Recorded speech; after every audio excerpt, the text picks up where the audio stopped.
Meneruskan konstruksi ayat ya. Misalnya begini, Anda jangan langsung menyalahkan Nabi Adam. Saya ini sering kampanye untuk membela Nabi Adam, karena banyak kiai yang cerita Nabi Adam itu salah melulu. Andai kan kita di surga kan nggak perlu ngajukan kredit, nggak perlu punya istri cantik yang minta ke mall, karena kelebihannya bidadari itu cantik, nggak minta belanja. Sudah gitu di madu juga nggak protes.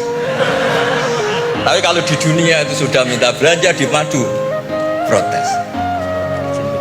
Jadi, tapi kenapa Nabi Adam akhirnya keluar dari surga dan kita menyalahkan hanya demi kepentingan supaya tadi punya istri cantik, tidak minta uang apa? Belanja dan boleh dipoligami mau. Di konstruksi ayat itu tidak ditampakkan, tapi semua ahli tafsir tahu. Misalnya fadallahuma bihurur, setan menipu Adam dan Hawa dengan curang. Hurur itu nipu. Jadi kalau ngaji nipu itu mulai dulu itu ya gurunya setan itu. Jadi Nabi Adam itu di surga dengan penuh limpahan anugerah.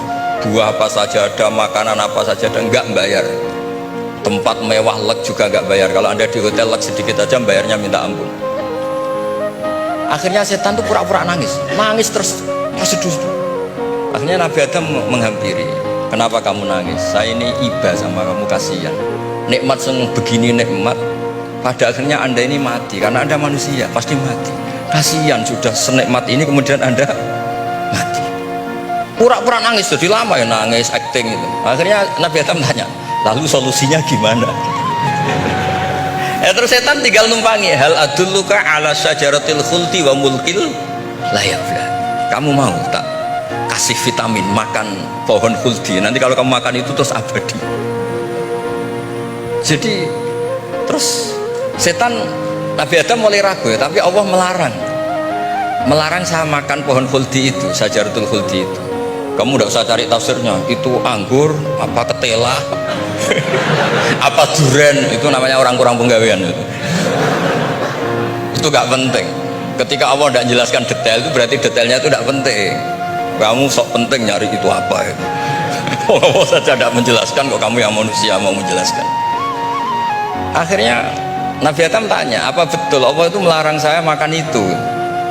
Terus Allah cerita, wa qasamahuma inni lakuma laminan nasihin.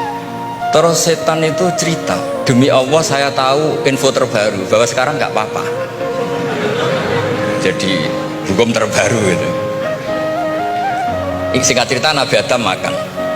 Ketika makan, berarti setan salah karena menipu Nabi Adam, Adam salah karena makan pohon khuldi tadi.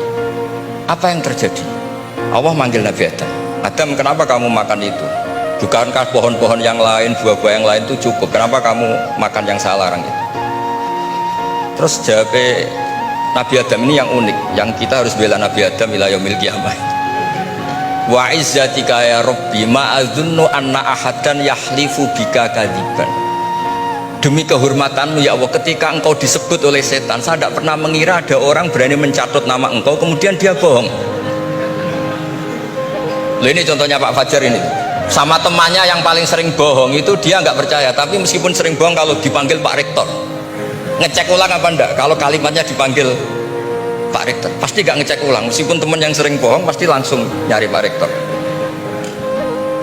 Saya misalnya sebagai murid Mbah Maimun punya teman yang sering bohong sekalipun, terus bilang Gus dipanggil Mbah Maimun, pastilah langsung ke sana, karena disebut nama itu orang sudah ada berpikir jelimet. Ketika engkau disebut ya Allah, saya tidak pernah ngira ada orang mencatat nama engkau kemudian dia bohong. Sehingga Allah itu haru sama Nabi Adam. Makanya Nabi Adam itu diusir. Ini meneruskan ayat yang dibaca Mas Masjid tadi. Diusir tapi disangoni.